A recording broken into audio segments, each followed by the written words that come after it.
আজ আমি শুরু করছি একাদশ শ্রেণীর পুষ্টিবিজ্ঞানের। এবারে যে সমস্ত ছাত্রছাত্রীরা রয়েছে তাদের এটা দ্বিতীয় যে অধ্যায়টা রয়েছে পুষ্টির নিরিখে স্বাস্থ্যের ধারণা, তারই একটা অংশ স্বাস্থ্যের বিশৃঙ্খলা হিসাবে অপপুষ্টি এবং ভারতে অপপুষ্টির কারণ। এটা নিয়ে আমি তোমাদের আলোচনা করছি। ভিডিওটা স্কিপ না করে প্রথম থেকে শেষ পর্যন্ত দেখবে।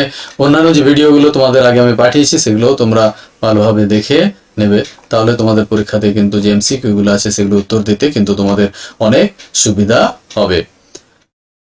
চলো আমরা বিষয়ে চলে যাই। স্বাস্থ্যের বিশৃঙ্খলা হিসাবে অপপুষ্টি এবং ভারতে অপপুষ্টির কারণ। প্রথমে আমরা আসছি অপপুষ্টি বা ম্যাল নিউট্রিশন কাকে বলে। ম্যাল নিউট্রিশন যে ইংরেজি শব্দটা রয়েছে সেটি কিন্তু দুটি শব্দ নিয়ে গঠিত, ম্যাল এবং নিউট্রিশন। ম্যাল শব্দের অর্থ হচ্ছে অর্থাৎ ত্রুটিপূর্ণ, এবং নিউট্রিশন শব্দটির অর্থ হচ্ছে পুষ্টি, অর্থাৎ ত্রুটিপূর্ণ পুষ্টিকে আমরা এক কথায় ম্যাল নিউট্রিশন বা অপপুষ্টি বলে থাকি। যদি একটা সংজ্ঞা হিসাবে বলি তাহলে কি হবে, খাদ্যে এক বা একাধিক পরিপোষক না থাকলে বা অধিক মাত্রায় থাকলে অথবা অন্য পরিপোষকের সঙ্গে সঠিক অনুপাতে না থাকলে শরীরে পুষ্টি সাধনের ক্ষেত্রে যে ত্রুটি দেখা যায় তাকে আমরা ম্যালনিউট্রিশন বা অপপুষ্টি বলে থাকি। ওয়ার্ল্ড হেলথ অর্গানাইজেশন যেটা রয়েছে অর্থাৎ হু এর মতে পরিপোষক গ্রহণের ঘাটতি বা আধিক্য বা অসামঞ্জস্যতা বা গুরুত্বপূর্ণ পরিপোষকের সৎ ব্যবহার ব্যাহত হওয়াকে অপপুষ্টি বা ম্যাল নিউট্রিশন বলে। Malnutrition refers to deficiency or excess in nutrient intake, imbalance of the essential nutrients or impaired nutrient utilization। এটি হচ্ছে আমাদের হু এর সংজ্ঞা।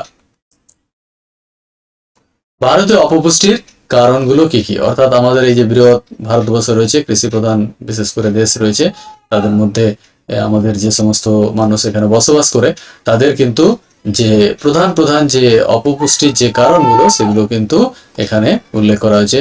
অজ্ঞতা, খাদ্যের অভাব, দারিদ্রতা, অসুস্থতার কারণ, কৃষিকাজ ও খাদ্যের সরবরাহ, সামাজিক ও ধর্মীয় কারণ, ভৌগোলিক অঞ্চলভিত্তিক অপুষ্টি, নেশা করা, মনুষ্য সৃষ্ট কারণ প্রভৃতি হচ্ছে কিন্তু অপপুষ্টির প্রধান কারণ ভারতে।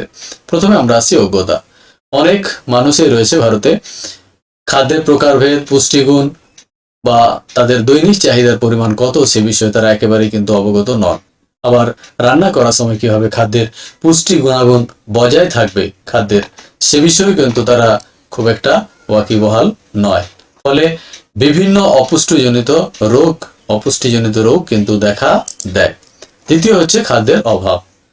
অনেক সময় কৃষিজাত কারণে বা কৃষি জমি হ্রাসের কারণে দেশে খাদ্যের ফলন কম হয়, ফলে বর্ধিত জনসংখ্যার তুলনায় খাদ্যের যোগান কম হয়ে পড়ে এবং এক ধরনের শস্যের চাষ বেশি করা হয়। অন্যান্য ফল সবজি ফলন কম ঘটে যায়। প্রাকৃতিক প্রতিকূলতা যেমন খরা, বন্যা প্রভৃতি খাদ্যের অভাব থাকলে ভারতে অপপুষ্টি দেখা যায়। বিভিন্ন কারণে এগুলো কিন্তু অপপুষ্টি দেখা যায়, অর্থাৎ খাদ্যের যদি যোগান কম হয়ে থাকে বা চাষ যদি ঠিক মতো না হয়ে থাকে তাহলে কিন্তু খাদ্যের অভাব কিন্তু ঘটতে দেখা যায়। দারিদ্রতা একটা ভারতবর্ষের কিন্তু প্রধান কারণ। অর্থনৈতিক অবস্থা কিন্তু অধিকাংশ মানুষেরই কিন্তু এখানে ভালো নয়। আমাদের দেশে অনেকে আর্থিক দুরবস্থার কারণে বা অর্থের অভাবে সঠিক পুষ্টিগুণ যুক্ত যে সমস্ত খাদ্যগুলো রয়েছে সেগুলো ইচ্ছে থাকা সত্ত্বেও কিন্তু তারা গ্রহণ করতে পারে না। সহজলভ্য ভুল খাদ্য গ্রহণ করতে তারা বাধ্য হয়, ফলে তাদের অপপুষ্টি কিন্তু ঘটতে দেখা যায়। অসুস্থতার কারণে বিভিন্ন প্রকারের শারীরিক অসুস্থতা যেমন ডায়াবেটিস, এইডস, যক্ষা, ডায়রিয়া, ক্রনিক আমাশয়, রক্তাল্পতা, পরজীবীদের বসবাস বা সংক্রমণের ফলে দেহে পুষ্টি উপাদানের সঠিক শোষণ আত্তীকরণ যদি না ঘটে থাকে তাহলে কিন্তু অপপুষ্টি কিন্তু দেখা যায়, অর্থাৎ পুষ্টির কম আমরা দেখতে পাই, অর্থাৎ অনুপুষ্টি কিন্তু দেহে ঘটে থাকে। কৃষিকাজ ও খাদ্যের সরবরাহ। আমাদের দেশে সর্বত্র সকল কিন্তু শস্যের চাষ এবং সরবরাহ কিন্তু ঠিক মতো না হয় খাদ্যের, কিন্তু যে স্বাভাবিক প্রাপ্তি রয়েছে সেই স্বাভাবিক প্রাপ্তির কিন্তু ঘাটতি ঘটে থাকে। ফলে সকল যে মানুষ রয়েছে বা নাগরিক রয়েছে তারা সকল প্রকার খাদ্য সঠিক পরিমাণে কিন্তু গ্রহণ করতে পারে না, ফলে মানুষ কিন্তু অপপুষ্টির শিকার হয়ে থাকে। সামাজিক ও ধর্মীয় কারণ। ধর্মীয় কুসংস্কার দ্বারা পরিচালিত হয়ে অথবা সামাজিক অন্ধবিশ্বাসের উপর ভিত্তি করে বিভিন্ন খাদ্যবস্তু বর্জন অথবা অধিক পরিমাণে গ্রহণ করে থাকে ভারতের এই অনেক মানুষ রয়েছে তারা ধর্মীয় গোঁড়া টাইপের রয়েছে, তারা কিন্তু এগুলো বেশি অনুসরণ করে থাকে। এর ফলে দেহে কিন্তু পরিপোষকের ঘাটতি বা আধিক্য দেখা যায়, ফলে অপপুষ্টি কিন্তু ঘটতে দেখা যায়। ভৌগোলিক অঞ্চল ভিত্তিক অপপুষ্টি। নিম্ন হিমালয় অঞ্চল বা হিমালয় পাদদেশে, পর্বতের পাদদেশে কাশ্মীর থেকে অরুণাচল প্রদেশ পর্যন্ত বিস্তৃত যে এলাকা রয়েছে সেই এলাকার মাটিতে আয়োডিনের কিন্তু বিশেষ ঘাটতি দেখা যায়। ফলে ওই অঞ্চলে উৎপন্ন সবজি, ফল বা দানা শস্যে কিন্তু আয়োডিনের একটা ঘাটতি থেকে থাকে। ফলে ওই অঞ্চলে যারা বসবাস করে তারা ওই সবজি বা শস্য যখন গ্রহণ করে থাকে তখন কিন্তু তাদের আয়োডিনের ঘাটতি হয় এবং ফলে এন্ডেমিক গলগণ্ড রোগ দেখা যায়। এটি একটি অপপুষ্টিজনিত কিন্তু রোগ আমরা বলে থাকবো। এটি কিন্তু কম বা ঘাটতির জন্য, আয়োডিনের কম বা ঘাটতির জন্যই কিন্তু এটা হয়ে থাকে। নেশা করা। অনেক মাদক বা নেশার দ্রব্য যেমন কোকেন, এমফেটামাইন কোনো ব্যক্তির ক্ষুধা হ্রাস করতে পারে, যা দেহে তীব্র জলাভাব এবং বিভিন্ন পরিপোষকের ঘাটতি কিন্তু তৈরি করে। দীর্ঘদিন ধরে যদি এরকম মাদকের নেশা চলতে থাকে তাহলে কিন্তু সেই ব্যক্তি কিন্তু অপুষ্টিতে ভুগতে থাকে। মনুষ্য সৃষ্ট কারণ। প্রাকৃতিক দুর্যোগ, যুদ্ধ বা রাজনৈতিক কারণে খাদ্যের সরবরাহ, সংরক্ষণ প্রভৃতিতে কিন্তু ব্যাঘাত ঘটে থাকে এবং মানুষ কিন্তু অপপুষ্টির শিকার হয়ে থাকে। দেহের গঠন পাতলা করার জন্য অনেক কিশোর কিশোরী পথ্য নিজে নিজে কিন্তু নিয়ন্ত্রণ করে, ফলে তারা পুনঃপুষ্টি কিন্তু নিজেরাই ডেকে আনে, ফলে অপপুষ্টি ঘটতে দেখা যায়। এগুলো কিন্তু আমি দেখছি মেন কিন্তু ভারতবর্ষের যে অপপুষ্টির কারণ সেগুলো কিন্তু এগুলো প্রধান কারণ হিসাবে কিন্তু গণ্য করা হয়ে থাকে। অপপুষ্টি ঘটিত রোগ, অর্থাৎ অপপুষ্টির কারণে মানবদেহে যেসব প্রধান প্রধান রোগগুলি ঘটে থাকে সেগুলো হচ্ছে, প্রথমটা হচ্ছে কোয়াশিয়র।